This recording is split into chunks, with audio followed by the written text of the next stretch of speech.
presence is with us, Lord. You waken this morning by morning. Your mercies are new, from everlasting to everlasting. We're no longer slaves. We are your sons and daughters. Your mercies are new. We dwell in that fact and that truth. The steadfast love of the Lord never ceases. His mercies never come to an end. They are new every morning, new every morning. Great is thy faithfulness, O Lord. Great is your faithfulness. The steadfast love of the Lord never ceases. His mercies never come to an end. They are new every morning, new every morning. Great is thy faithfulness, O Lord. Great is thy faithfulness. The steadfast love of the Lord never ceases. His mercies never come to an end. They are new every morning, new every morning. Great is thy faithfulness, O Lord. Great is thy faithful.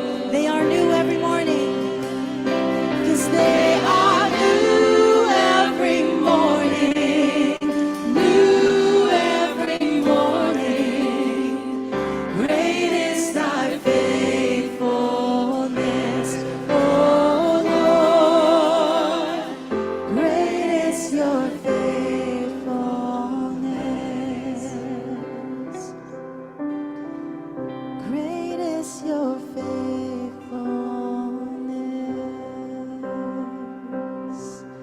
Amazing grace, how sweet the sound that saved a wretch like me.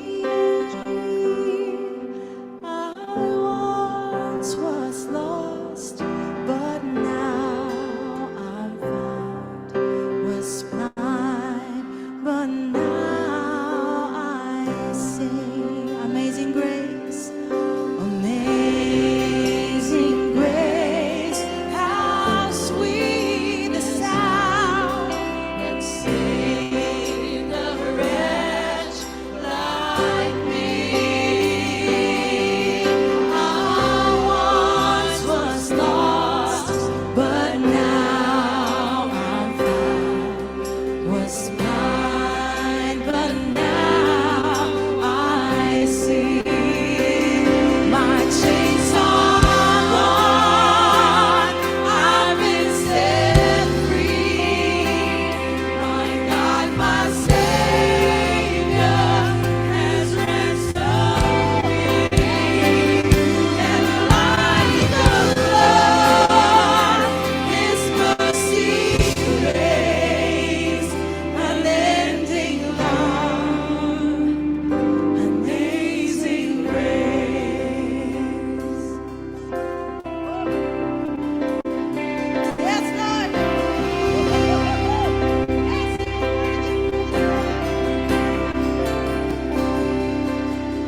The Lord has promised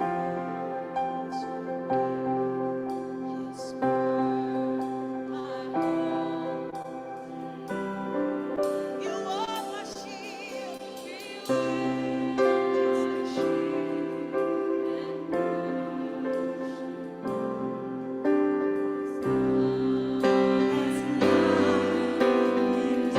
The Lord has promised. Come on. The Lord has promised good to me. His word, my forever hope is the word. He will my shield and portion be as long as life endures. My chains are long, I'm set free. My God, my Savior, has ransomed me.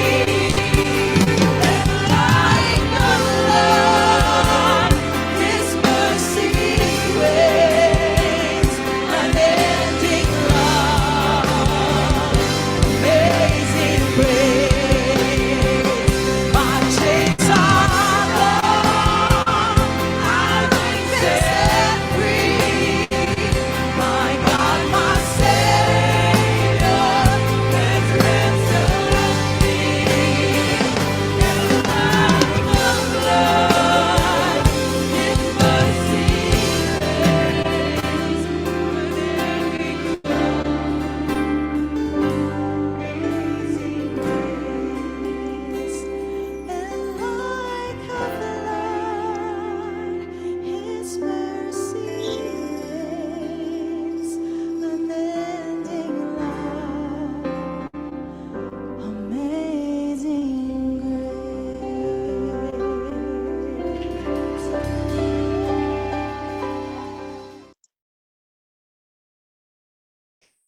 Yes, Father God, salamat po sa umagang ito, Panginoon. Salamat sa iyong amazing grace and ending love na patuloy mo pong pinararanas sa buhay ng bawat isa.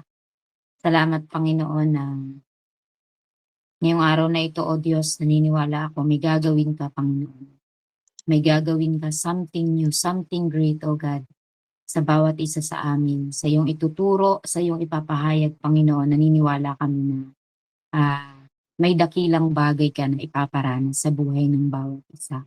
Kaya Lord, this morning, itinataas na po namin sa aming mga buhay at hayaan mo po, O Diyos, na ang iyong banal na espiritu ang patuloy na sumama sa amin, mag-guide, Panginoon, at magturo sa buhay ng bawat isa. Salamat po, Panginoon. Gamitin mo po ang buhay ko as a vessel of blessing, Panginoon, sa buhay po ng bawat makikinig at ikaw po ang patuloy na mataas sa aming kalagitnaan. Tinataas na po namin, tinadakila, niluluwalhati sa pangalan ni Jesus. Amen. Ayan, good morning po sa bawat isa. Isang mapagpalang umaga po. Kahapon po pinag-aralan po natin ang intimacy. Ayan, ang ating intimate relationship sa ating Panginoon. Kaya ngayon po naniniwala ako na may bago na naman na ituturo ang ating Panginoon. Sabi nga kanina sa awit, they are new every morning. Talagang sa Panginoon laging merong bago na ipaparana sa buhay ng bawat isa. At today po, hindi lamang tayo tinuturuan ng Panginoon na magkaroon ng isang intimate relationship sa ating Panginoon. But ngayon po, ang nais po ng Panginoon ay magkaroon po tayo ng isang buong puso, isang puso na buo na naglilingkod sa Kanya. So, ang topic po natin for today is wholeheartedly. Wholeheartedly. Wholeheartedly means with complete sincerity, enthusiasm, and commitment. It describes an action or an attitude that is done or expressed with full heart. Ayan, full heart and without any reservations. It emphasizes the genuine nature of the emotion or belief. So gusto ko po kayong tanungin, kumusta naman po ang ating mga puso? Ayan, ito ba ay buo pa rin? Ito ba ay tumitibok pa rin para sa Panginoon? So, sa mga oras na 'to naniniwala ako na Diyos lang ang nakakaalam ng ating mga situation, kalalagayan sa Kanya, kalalagayan ng ating mga puso. At siya lang ang nakababatid kung tayo ba ay buong puso na nagmamahal at naglilingkod sa Kanya. So mag-start po tayo sa isang illustration, sa isang maiksing kwento. Ito po ay isang kwento ng baboy at manok. Ayan, isang araw po nag-uusap po yung baboy at yung manok dahil nalaman po nila na magkakaroon po ng isang feeding program sa kanilang church. Sabi ng baboy, ano kayang maaari nating gawin o maaari nating maitulong para sa gaganaping feeding program? Ayan, ang sabi ng manok, alam ko na, magpo-produce tayo ng bacon and egg. Ayan, magpo-produce daw po sila ng bacon at ng egg. Sabi ng baboy, magandang suggestion yan, kaya lang parang may mali or may kulang sa suggestion mo or sa sinabi mo. Kasi ikaw mangingitlog ka lang. Oo nga naman po mangingitlog lang po yung manok. Samantalang yung baboy, sabi niya, ikaw mangingitlog ka lang, samantalang ako, buhay ang ilalaan ko para makapag-produce ako ng bacon. Ayan. So ito po ay isang simpleng illustration lamang or simpleng kwento pero naniniwala ako na meron po itong malaking impact at lesson sa bawat isa sa atin. Tunay po na madali pong sabihin na tayo po ay maglilingkod sa Panginoon, tayo po ay magse-serve sa Kanya. Pero hindi po lahat ay kayang magbigay ng buong buhay or buong puso para sa Panginoon. Hindi po lahat ay kayang maglaan ng kanilang buong buhay para sa paglilingkod sa Panginoon. Sabi po dito sa 2 Chronicles chapter 25 verse 1 and 2, Amaziah was 25 years old when he became king and reigned in Jerusalem 29 years. His mother's name was Joadan. She was from Jerusalem. He did what was right in the eyes of the Lord, but not wholeheartedly. Yan, kung titingnan po natin sa verse na ito, sumunod naman po si Amaziah sa Panginoon. Ano po, ginawa po niya yung mga bagay na nakalulugod sa paningin ng ating Diyos. Ginawa niya kung ano yung sa tingin niya ay nararapat. But sad to say po, not wholeheartedly. Iba po kasi yung naglilingkod ka sa Panginoon at iba din po yung naglilingkod ka ng buong puso sa Panginoon. So naglingkod po si Amaziah, sumunod siya, ginawa niya kung ano yung nararapat pero hindi po taos sa puso, hindi po buong puso. Alam niyo po ba sa paglilingkod po natin sa Panginoon, nais po niya na ang kanyang mga anak ay mahalin siya at paglingkuran natin siya ng buong puso. 100% po. Hindi po sinabi na 50% or even 95%. Ang nais po ng Panginoon is 100%. Sabi po dito sa Mateo 22 chapter 22 verse 37 to 38, and he said to him, you shall love the Lord with all of your heart, with all of your soul, with all your mind, and with all your strength. Ayan, makikita po natin dito malinaw na malinaw sinasabi dito, with all. Hindi po sinabi na 50% of your heart, 50% ng kalakasan mo, 50%. Lahat po, sinasabi po dito ay all your heart, buong puso. And this is the great and first commandment po ng ating Panginoon sa kanyang mga lingkod. So sa pagsiserve po natin sa Panginoon, in everything na ginagawa po natin para sa Kanya. In prayer, as we worship Him, as we follow Him, as we love Him, as we obey Him, lahat-lahat po ng bagay na ginagawa natin sa Panginoon. We pray that God will find us doing it with all our heart. Lagi po nating naisin, lagi po nating hilingin sa Panginoon na gawin natin ang mga bagay na ito ng buong puso. Napakahalaga po na buo po yung puso at pagmamahal natin sa paglilingkod sa ating Diyos. Sabi nga po kanina ay without any reservation, without any reason. Ano po? Buong puso. So, napakahalaga po nito bilang tayo po ay lingkod niya, na ginagawa po natin ang lahat ng bagay hindi lamang ng may pag-ibig o may pagmamahal, kundi buong pagmamahal sa ating Panginoon. So, meron lamang po tayong 3 indicators of wholeheartedness. Makikita po na kailangan po na makita na buong puso nating pinaglilingkuran ang Panginoon. So makikita po ang mga bagay na ito, makikita po na tayo po ay naglilingkod sa Panginoon ng merong wholeheartedness kung tayo po ay meron ng 3 bagay na ito. So number 1 po is enthusiasm. Sa ilalim po ng enthusiasm, meron po tayong 3 G. Ano po ba itong 3 G na ito? So ito po ay ang gilas, gana, at galak. Napakahalaga po na kapag tayo ay naglilingkod sa Panginoon, ay meron po tayong gana, meron po tayong kagalakan. Dapat po lagi tayong maging excited sa mga bagay na pinagagawa sa atin ng Panginoon. And at the same time, kailangan po nag-e-enjoy po tayo sa pagsunod. Yung po bang hindi tayo napipilitan, amen po ba? May mga time po kasi sa buhay natin na, yes Lord, I will serve you.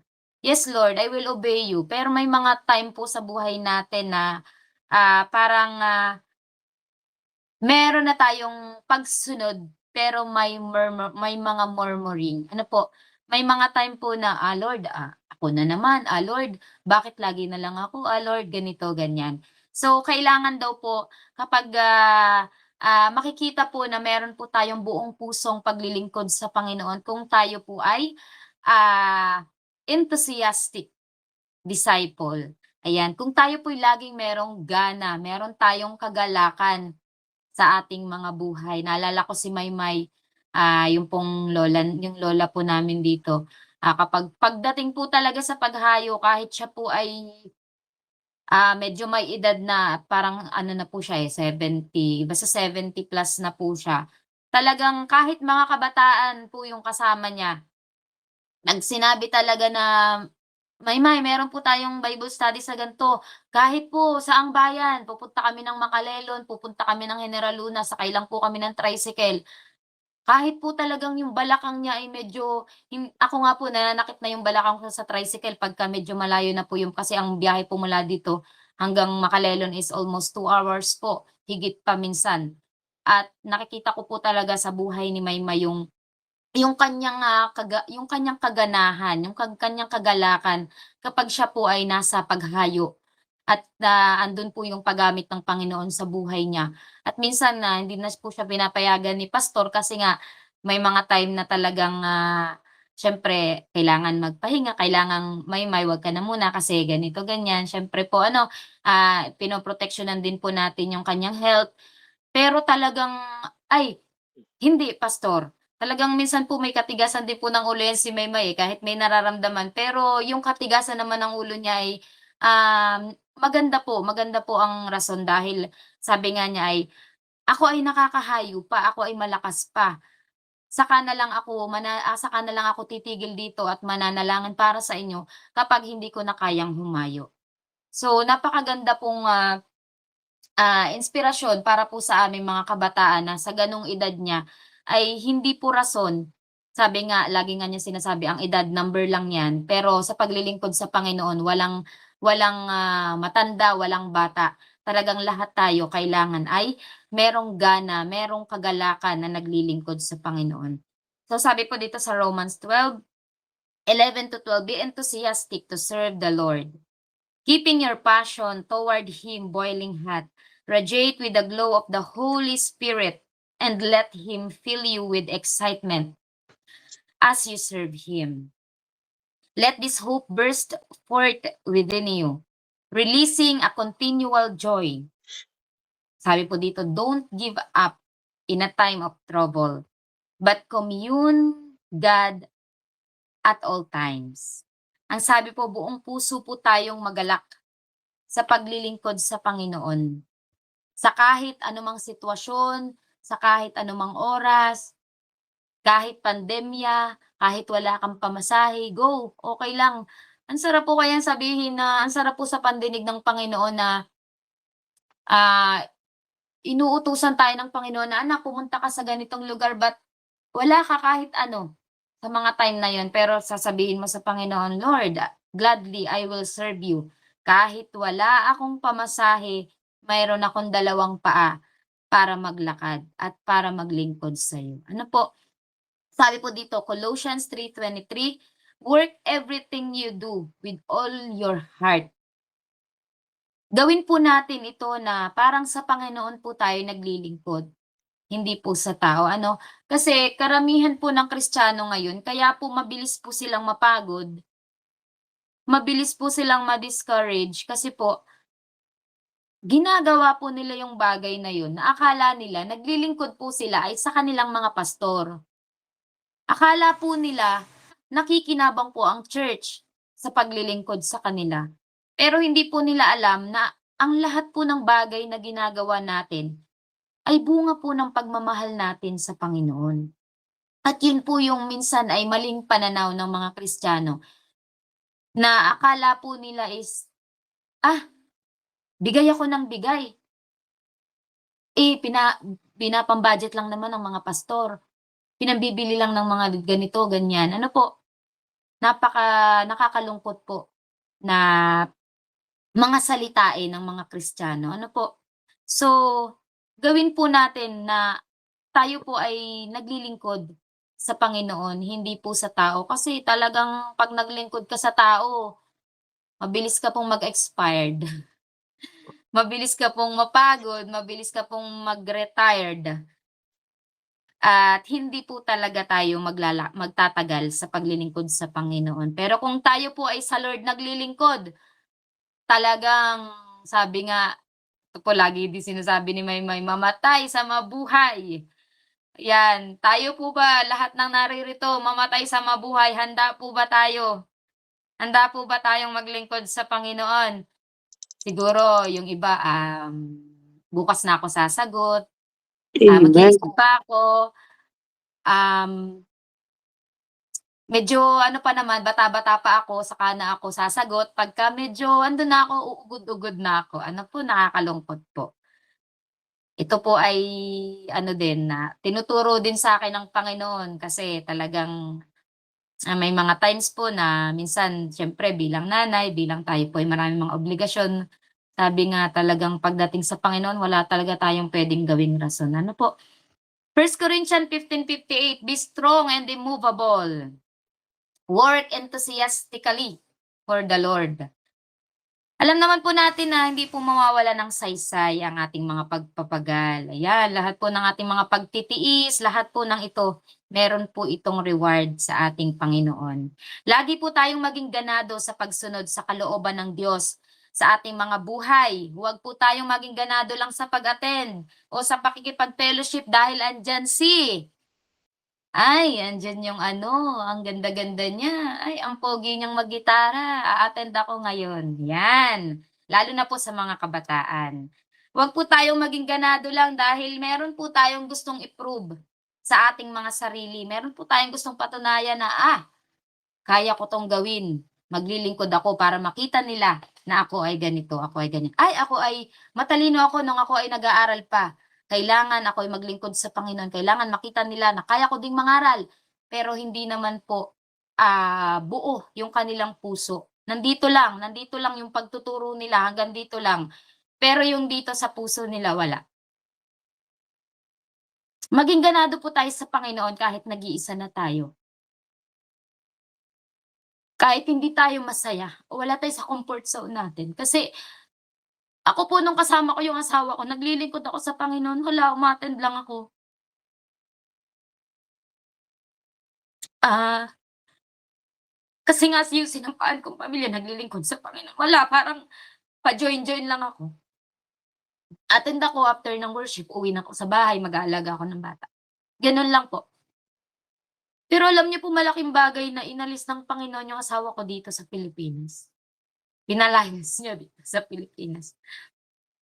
Inallow niya na hindi lang siya magtrabaho dun. Nakita ko yung pagkilos ng Panginoon sa buhay ko na inalis niya ako dun sa comfort zone na parang ang pananaw ko is sakop ako ng asawa ko sa paglilingkod. Nung hindi kami magkasama, nung inallow ng Lord na, "Sige ikaw, patunayan mo sa sarili mo na kaya mo akong paglingkuran kahit hindi mo kasama ang asawa mo." Inalis ako ng Lord sa comfort zone. Alam niyo po dun ko po naranasan talaga yung pagkilos ng Panginoon sa buhay ko. Wag po nating hayaan na mawala po yung appetite po natin sa pagse-serve natin sa ating Panginoon. Lagi po tayong maging ganado. Kahit wala kang pera, kahit wala ang pamilya mo, nag-iisa ka, lagi kang maging ganado, lagi kang magalak sa paglilingkod sa Panginoon. Pangalawa po, determination. It is a commitment to achieve your goals despite of trials and challenges. Yan, magandang example din po si Apostle Paul dito sa Acts 14:19-20. Hindi ko na po babasahin yung verse, pero kung titingnan po natin dito, um, nung dumating po yung mga Jews at alam niyo po ba nung pinagbabato po nila at kinaladkad po nila si Apostol Paul, after po nung mangyari na yun, kung titingnan natin sa buhay ni Pastor Paul, puwede namang sabihin niya na, "Ang dami kong sugat, ang sakit ng katawan ko, pinagbabato nila kinaladkad nila ako na halos halos ako ay mamatay na." Pero after po ng lahat ng yun, tumayo pa rin po si Pastor Paul at nanindigan si Apostol Paul at nanindigan na, ah idediretso na, itutuloy niya ang paglilingkod niya, ang pangangaral niya ng mga salita ng ating Panginoon. So, makikita po natin dito yung determination po ng tao na 'to, ng disciple na 'to, yung talagang buong puso niya na paglilingkod sa Panginoon na kahit ikamatay niya, kahit anong gawin sa kanya ng mga tao. Eh, minsan po tayo makarinig lang tayo ng medyo hindi magandang salita sa ating pastor. Puwede naman pong umaray, pero yung manghina, yung umalis ka sa ministry, hindi po yun magandang rason. Eh, kung titingnan po natin yung buhay ng mga naging disipulo ng Panginoon, talagang mas matitindi po yung pinagdaanan. Eh, tayo medyo medyo natama lang tayo ng konting salita, ay grabe na po talaga yung, pagpe-persecute natin sa ating mga pastor. Ano po, hindi po dapat gano'n yung ating mga puso. Nakakalungkot po kasi minsan po ito po yung mga nagiging, ito po yung mga nagiging rason po ng ating mga kapatiran o ng ating, mga kapatid sa Panginoon. Marami po tayong nagiging lame excuses para po tayo ay hindi makadalo sa church. Alam niyo po natatandaan ko po nung nag-aaral pa ako kapag po ako'y may sakit, kapag meron kaming mga importanteng lakad, nagpapadala po yung mama ko ng letter. Ng excuse letter sa school. Kasi po hindi ako a-attend ng school kasi nga ganito yung rason. So sa paglilingkod po natin sa Panginoon, there's no excuses. Wala po tayong dapat i-excuse sa Panginoon kahit anong pakiramdam natin, kahit anong situation natin, we must serve God at all times. Yan, naalala ko din sa Ate Marlene, malaking ano din po yan sa'kin si Pastora Marlene nung time na siya po talaga ay nagki-chemotherapy, andun siya sa stage ng buhay niya na talagang kung tutuusin kung mga simpleng Kristiyano lang 'yun, nakakapanghina po yung gano'n, dumaan tayo sa gano'n na parang hindi natin alam kung hanggang kailan na lang yung buhay natin. Pero sa kabila ng 'yun na pinagdadaanan niya, imagine niyo po nag-aalaga pa siya ng apo, talagang andun yung puso niya na, "Lord, I will serve you. Kahit po ganito yung situation ko, I will serve you." Napakaganda po at napakasarap po sa pandinig ng Panginoon na maririnig po sa ating mga anak niya na kahit ano po yung situation natin, ay andun pa rin po yung pagsunod natin sa kanya, wholeheartedly. Iwasan na po natin yung mga lame excuses. Amen po ba? Alam niyo po, sa mga Kristiyano lagi po hindi po nawawala yung mga ganitong lame excuses. Pakinggan po natin kasi baka isa po tayo dito. Sabi dito, "Lord, pass muna ako sa pag-attend. Medyo hindi po kasi ako okay ngayon." Ayan, ang paglilingkod po ba sa Panginoon ay nakabase sa ating emosyon? Ayan, sino po kaya ito? Sabi pa dito, "Lord, hindi po muna ako a-attend. Ito na lang po kasi yung pera ko, kung maggagasolina pa ako ng motor, kung mamamasahe pa ako, paano naman ako Lord, kawawa naman ako." 'Di po ba? Pero after a while, 'pag wala na siyang load, yung ipapamasahe niya na dapat makapunta siya sa gawain ng Panginoon, ipapang-load pa niya. Bakit? Siyempre kailangan ko mag-update sa Instagram, Kailangan ko mag-update sa social media. Ayan, libre po umaray, ano po, sabi pa po dito, "Lord, 'di po kami okey ng ka-cell group ko, ng ka-brother ko, ng ka-sister ko. Dito na lang po muna ako magpupuri at sasamba sa bahay. Kasama naman po kita, eh." "Lord, next week na lang po ako dadalo. Minsan lang naman po kasi mag-aya yung mga kaibigan ko, pagbibigyan ko muna 'to." Lord, Lord, Lord, Lord, Lord, hindi na naubusan ng rason. Ayan po ang mga Kristiyano na talagang hindi pa buo ang puso sa paglilingkod. Ano po, nakakalungkot, but ito po yung katotohanan na kailangan po nating tanggapin. Sabi nga, kapag may gusto, may paraan. Kapag ayaw, ay maraming dahilan. Huwag po nating i-upgrade lang ang ating mga gadget. Huwag po nating i-upgrade lang yung mga gamit natin sa bahay. Huwag po nating i-upgrade lang yung aura natin, yung itsura natin. Higit sa lahat po, i-upgrade po natin yung kalalagayan ng ating mga puso sa Panginoon. Sabi nga po ni Pastor Rico, lagi po namin 'tong naririnig sa kanyang pagtuturo. Lagi po niyang sinasabi, ang tunay na disipulo ng Diyos ay hindi pa join-join lang. Ayan, kilala niyo po ba si Sampaguita? Yung pong awit niya, sabi po dun, "Panahon na para magsaya, forget mo ng problema, kaya join na lang kayo, let's all have a good time." Ang paglilingkod po sa Panginoon ay hindi lamang good time, pa-join-join lang. Ayan, sa panahon ng kawalan, sa panahon ng kapanghinaan, sa panahon ng kagipitan, sa panahon ng problema, mas lalo dapat tayong maging magilas, magana at determinado na maglingkod sa Panginoon. Kasi ito po yung panahon na papalapit na po ang pagdating ng ating Diyos. Hindi po pwedeng pa-join-join na lang tayo kung kailan po natin gusto. Dapat anytime, any moment, buo po yung puso natin, determinado, ganado sa paglilingkod sa ating Panginoon. So last po, medyo tumatagal na yung oras natin, devotion. Ang devotion po ay, ito po ay love. Ang pinakang the best po na um, pag-describe po dito is love and loyalty. Dito po makikita yung ating katapatan at pagmamahal sa Panginoon kung tayo po ay nagde-devotion sa Kanya. If you really love God and you have an intimate relationship with Him, hindi ka papayag na walang spark sa relationship nyo ng Panginoon. Ayan, uso po yan sa mga kabataan ngayon na kapag medyo nanlalamig na yung relationship nila, ay wala ng spark. Ayan. Kailangan po magkaroon tayo ng spark and have a sweet moment sa Kanya. At alam niyo po ba, nung tinuruan po kami talaga nung pagde-devotion ng ating mga pastor, ay talagang andun po yung pag-spark ng relationship ko sa ating Panginoon. You and God alone. Dapat po may oras tayo lagi para sa Kanya. Kahit nag-iisa tayo, tuloy pa rin. Tuloy pa rin tayo sa paglilingkod sa Panginoon. Alam niyo po ba, napakaganda pong testimony pagdating po dito sa devotion. Kahapon po meron po kaming Wednesday couples life group. At kahapon po, bali 2 weeks na po, nung last week pa po kami nag-start na magturo sa kanila ng devotion. At kahapon po yung mga patotoo po nila, yung asawa po nila, Brother Rance, asawa ni Brother Noel,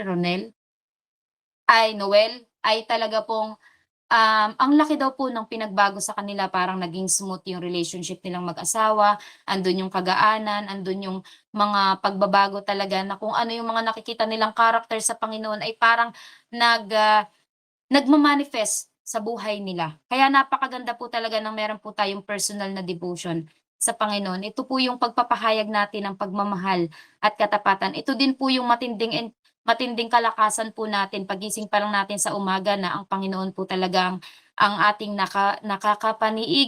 nakakapanayam ay talagang andun po yung kagaanan ng buong maghapon na kahit kagabi natulog ka ng may problema, paggising mo at nag-devotion ka, ay talagang pakiramdam mo ay napakagaan ng ating mga buhay na parang wala tayong pinagdaraan ng problema. So bilang panghuli po, ang sabi po, serve Him wholeheartedly. Hindi po 50%, ano po? Wholeheartedly, 100%. Serve Him alone. Kasi alam niyo po ba, mas maganda po na makita ng Diyos ang puso natin na kahit nasa pinaka-empty corner po tayo ng buhay natin, we always choose to serve Him 100% at all times po. Sabi nga kanina, walang excuses at all times. Maganda po na kahit nasa empty corner tayo, na kahit binabato na tayo ng marami.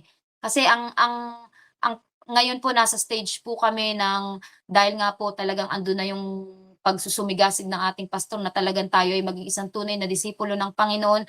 Andiyan na po yung maraming persecution. Andiyan na po yung mga tao na talagang updated po sila. Para po kaming mga artista, updated po sila sa mga nangyayari sa buhay namin. Katatapos lang nung event namin para sa Panginoon, ay talagang binabash na po agad kami. Kaya sa paglilingkod natin sa Panginoon, mas masarap po talaga na tayo po'y binabash. Kasi walang thrill kapag wala pong sabi nga sa movie ay hindi puwedeng mag-ano sila ng movie na walang kontrabida, kailangan talaga meron. Pero ang mahalaga dun tayo yung mga bida sa Panginoon, tayong may mga buong puso, tayong mga buong puso na naglilingkod sa Panginoon, sa paningin ng Diyos tayo yung bida. Kahit napakaraming kontrabida sa buhay natin, tayo pa rin yung bida. Kasi tayo ay kanyang mga anak at hindi niya hahayaan na tayo po ay sirain lang ng mga tao. Ano po, kaya lagi po natin tatandaan, ang Panginoon po ay kasama natin sa lahat ng oras, sa lahat ng pagkakataon. He will never leave us nor forsake us. Batuhin ka man ng marami ng kahit may pinakamasasakit na salita, lumurin lang natin ang lumurin. Amen po ba? Lumod lang ng lumod. Ang mahalaga po tayo po ay nagpapatuloy. At sabi pa po dito, as for me and my family, we will serve the Lord. Yan. Ang tunay po at buong pusong naglilingkod sa Panginoon ay hindi po selfish. Kaya naisin po natin na hindi lang po tayo yung makaranas ng mga dakilang bagay sa Panginoon. I-desire po natin ang ating mga buhay ay gamitin po ng Diyos as a channel of blessing, a vessel of victory po sa buhay ng ating mga minamahal. Ayan, kailangan po ay magkaroon po tayo ng matinding desire sa puso natin na ang lahat po ng ating pamilya, buong sambahayan, ay tayo po ay magse-serve sa Panginoon. Ano po? So, for the last, be enthusiastic, be dedicated and devoted 100% in serving Him at all times. Ayan. So, yun lang po at sana po ay sa pagkakataong ito, hindi lamang po natin narinig ang ating mga salitang ito na ipinahayag sa atin ng Panginoon. Nawa po ito po ay magkaroon ng malaking impact sa buhay po ng bawat isa kasi tayo po ay sabi nga ay hindi na tayong member. We are a disciple of Christ. Kaya hindi tayo pwedeng hindi i-upgrade ng Panginoon. Kung noon ay tayo 50% lang ang pag-ibig sa Kanya, 50% lang ang pagsunod sa Kanya.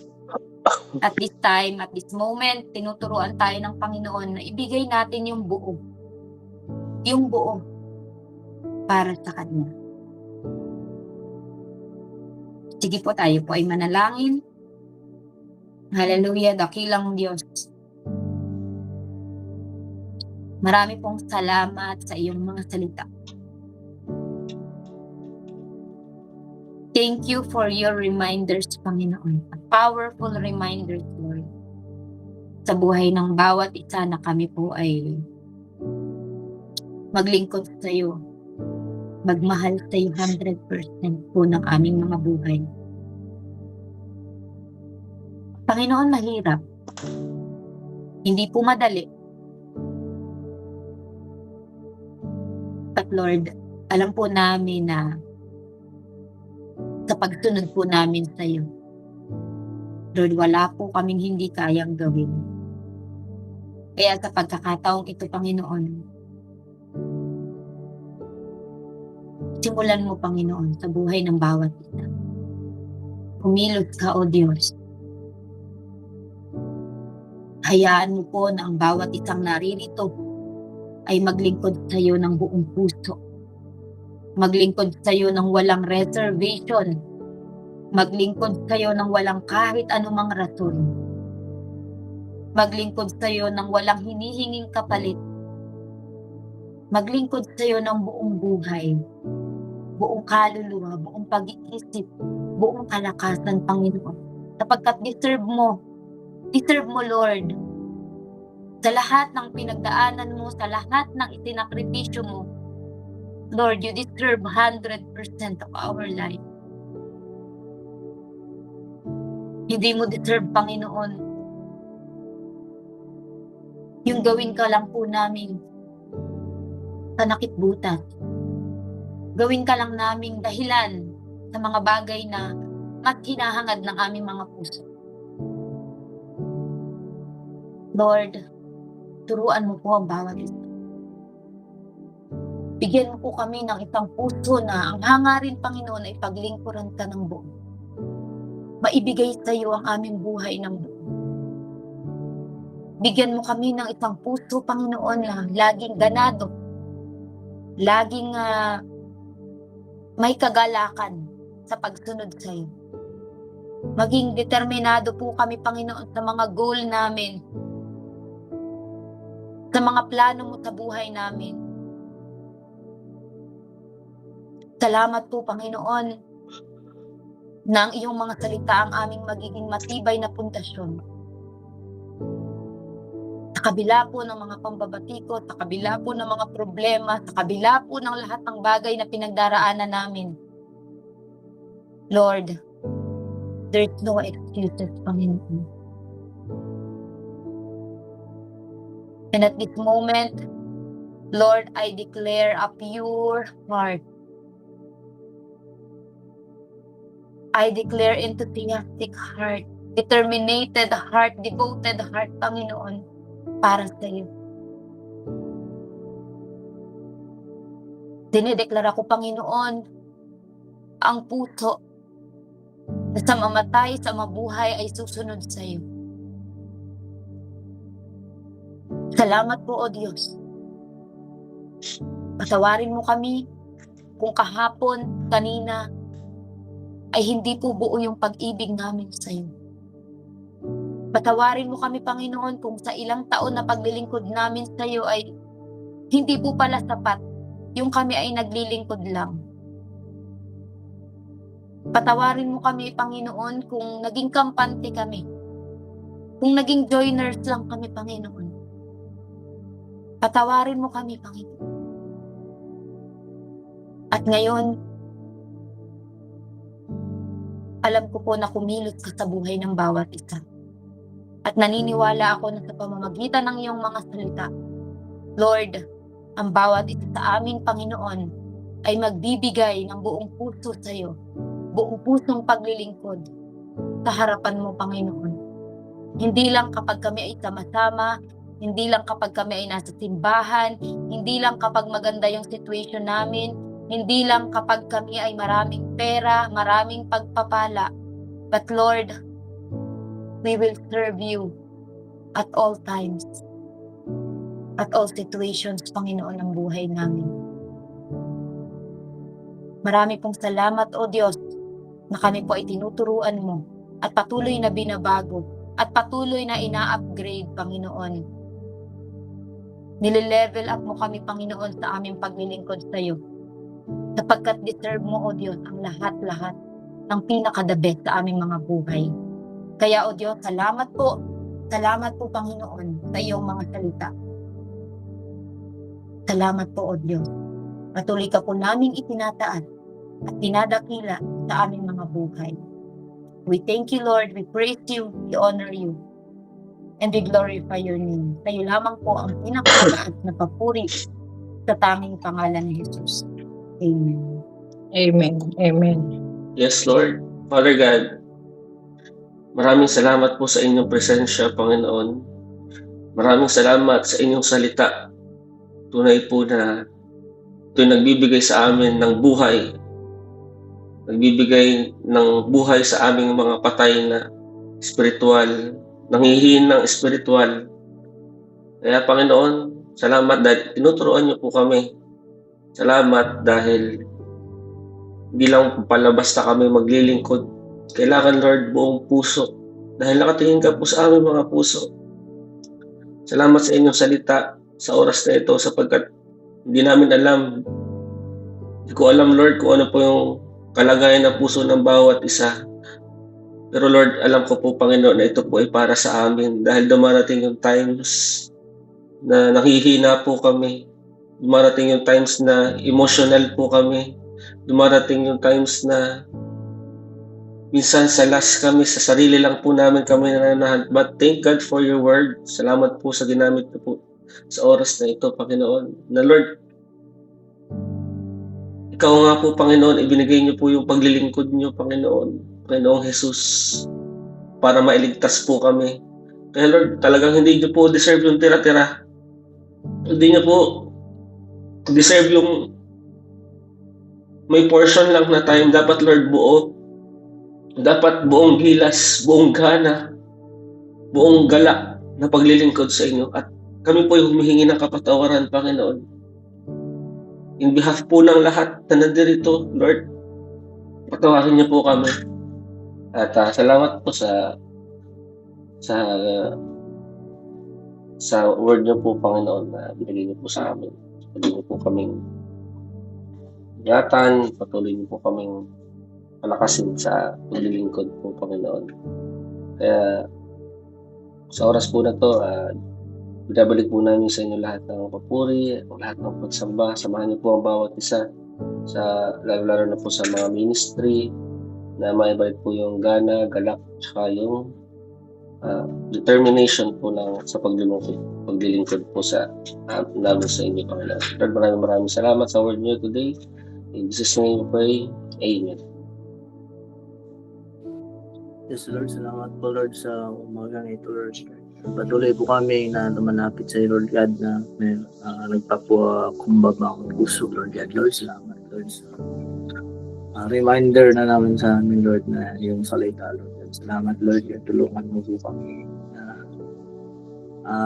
patuloy mo kaming tulungan, Lord, sa aming pamumuhay dito, Lord, habang kami sumusunod sa iyo, Lord God. Tulungan mo kami, Lord God, na sumunod at magmahal sa iyo ng buong puso at kaluluwa, Lord God. Help us, Lord God, na help us, Lord God, na mag-submit sa iyo, Lord God, to your love, Lord God, sa amin. Salamat, Lord, na hindi nagbabago ng pagmamahal sa amin. Kaya, Lord God, gawin mo ang aming puso, Lord God, na ganun din, Lord God, yung pagmamahal sa iyo, Lord God, in spirit and in truth, Lord God, na lahat, Lord, ng kung ano mang yung nakakamalaki, Lord, sa aming pagsunod sa iyo, Lord God, is I pray, Lord God, na Lord, ang mag-alis sa aming isipan, Lord God, upang sumunod kami ng buong puso sa habang kami na dito pa sa mundo ito, Lord God. Bigyan mo pa kami ng eagerness, Lord, to follow your plan mo dito sa amin, dito sa Taiwan, kung saan man kami na naroon, Lord God. I know, Lord, nga andun yung plano mo para sa amin, Lord God. Kaya, Lord God, sa mga panahong ito, Lord God, mas kailangan ka po namin i-touch mo ang bawat puso ng bawat isa, Lord God, na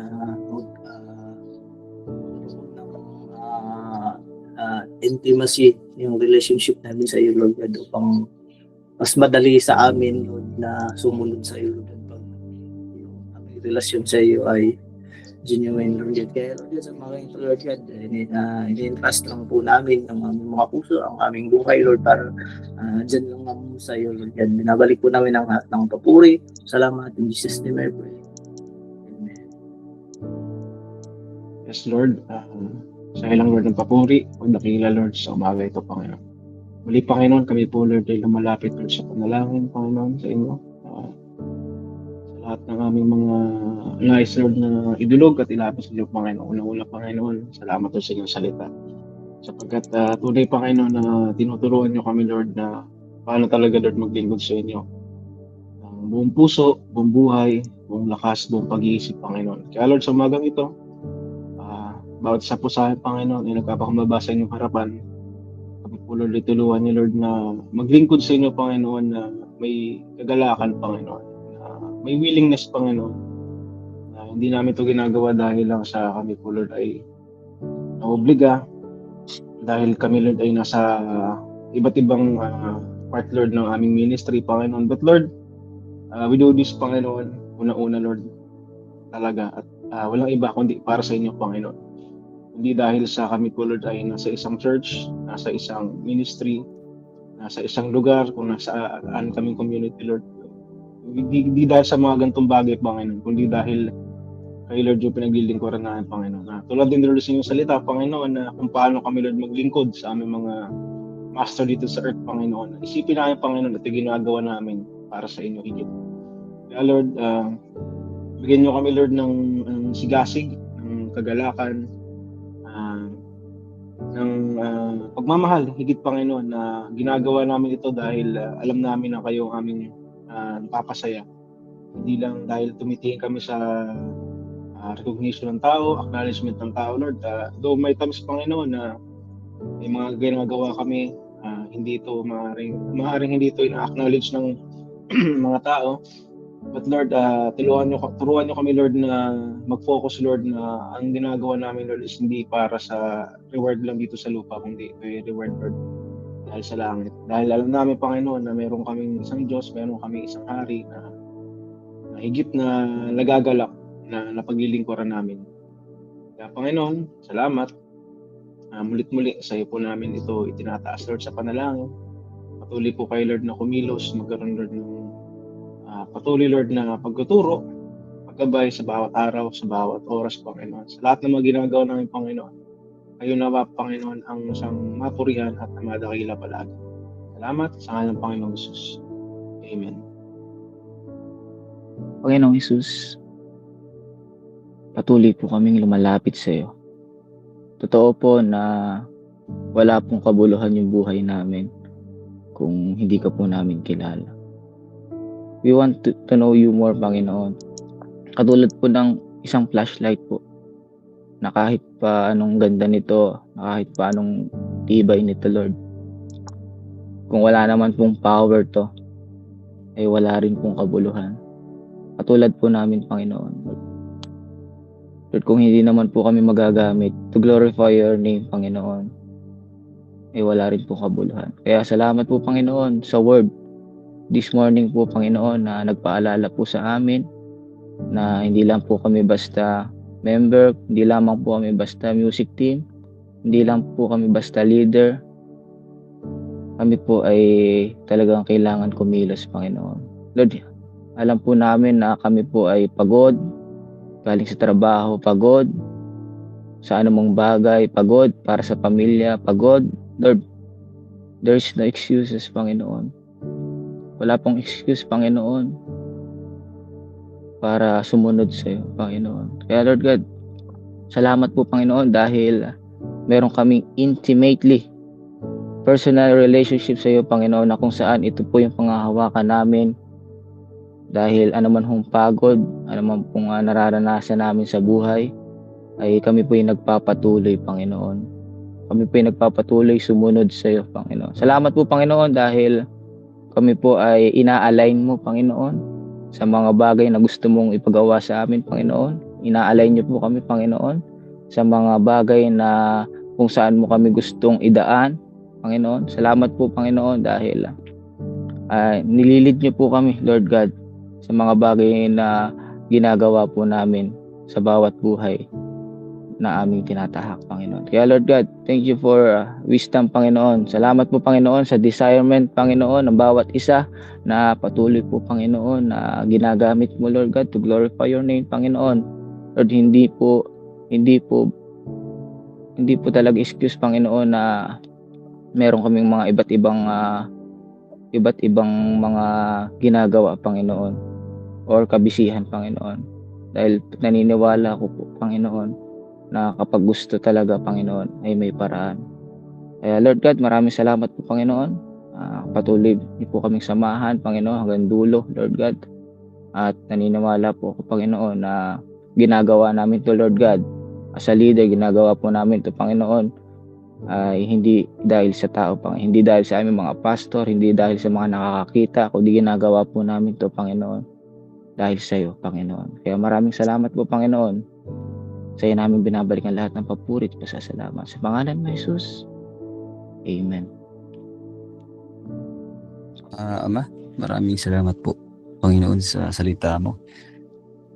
Sabi po dito sa 1 Corinthians 7 verse 17, ang nagkikipag-isa sa Panginoon ay nakikipag-isa sa Kanya sa Espiritu.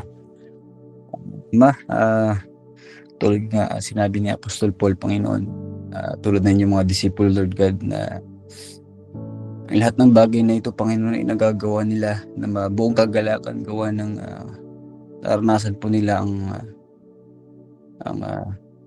banal na Espiritu na nasa sa kanila, Panginoon, Lord God. Dalangin po namin, Panginoon, ganoon din sa amin, Lord God, na dahil po kami ay nakipag-isa sa inyo, Lord God, dalangin po namin, Panginoon, na magkaroon po kami ng puso, Panginoon, na may care po sa ibang tao, Panginoon, na nakahalubilo po namin, Panginoon, ang kanilang na makilala din nila, Panginoon, ang ikaw, Panginoon, na aming pinaglilingkuran, na magkaroon po kaming puso na gumalaw, Panginoon, dahil sa Espiritu, Panginoon, na naranasan namin, dahil ikaw po ay namumuhay sa buhay namin, Lord God. Nawa, Panginoon, ay mag-reflect po ito sa bawat buhay namin, hindi lang po sa salita, Panginoon, kundi pati na rin po sa gawa, Panginoon, wholeheartedly, Panginoon, sabi ka. Lord God, bilang po inyong mga disipulo, Panginoon, maging ganap po kami na disipulo ni Lord God. Tulungan niyo po kami na wag lang puro salita, Panginoon, wag puro hindi lang po puro forma, Panginoon, Lord God, kundi galaw-galaw, Panginoon, dahil gaya po, Panginoon, na yung sinasabi na kami po ay may misyon. Ang mission po namin, Panginoon, to spread your word, Panginoon, sa mga tao na hindi po nakakilala. Kaya po, Ama, magagawa lamang namin itong lahat ng inyong sa magitan ng inyong mga salita at sa pamagitan ng inyong banal na Espiritu. Maraming pong salamat po, Father God. Lahat po na ito ang aming dinudulog sa pangalan ni Jesus na aming tagapagligtas. Amen and amen. Yes, Father. Indeed. Thank you. Thank you so much, Lord, sa pagpapala mo, kahabagan na aming nararanasan. Salamat sa iyong kaawaan, sa mga narinig mong pagdulog namin, Panginoon. Salamat sa gagawin mo sa bawat isa at sa answer to our pleas, O Lord, and to you. Upang, Panginoon, ang daigdig ay mabatid ng lahat ang iyong kalooban at ang pagliligtas sa bawat isa sa amin, Panginoon. Purihin ka, Panginoon, ng lahat ng tao. Purihin ka sa aming mga churches, sa aming mga pamilya, Panginoon, sa aming bayan, barangay, wherein naroon kami, Panginoon. Purihin ka dahil sa iyong makikita nila, Panginoon, ang iyong mga ginawa sa bawat buhay namin. Mapapabigyan ka ng kaluguran at kapapurihan. Dahil matuwid ka, Panginoon, at ikaw ang magpapatnubay sa bawat isa sa amin. Kaya, salamat na indeed itong mga ginagawa namin ay magkakaroon ng harvest, O Lord. Harvest sa aming mga kaluluwa, sa aming harvest sa spiritual, physical, and emotional, O Lord, that it would flow forth and to other people, O Lord, na nasa impluensya namin, Panginoon. Abot ng aming impluensya. Kaya salamat, Panginoon, sa pagpapala mo sa bawat isa sa amin. Magpatuloy nawa ito ang pagpapala mo upang igalang ka sa lahat ng bansa. Ito pong pasasalamat namin sa iyo ay through our Lord Jesus Christ. Amen and amen po. Magandang Amen. umaga. Amen. Thank you, Lord, sa umagang kay ganda. Amen. Thank you, Lord, sa buhay ng bawat isa.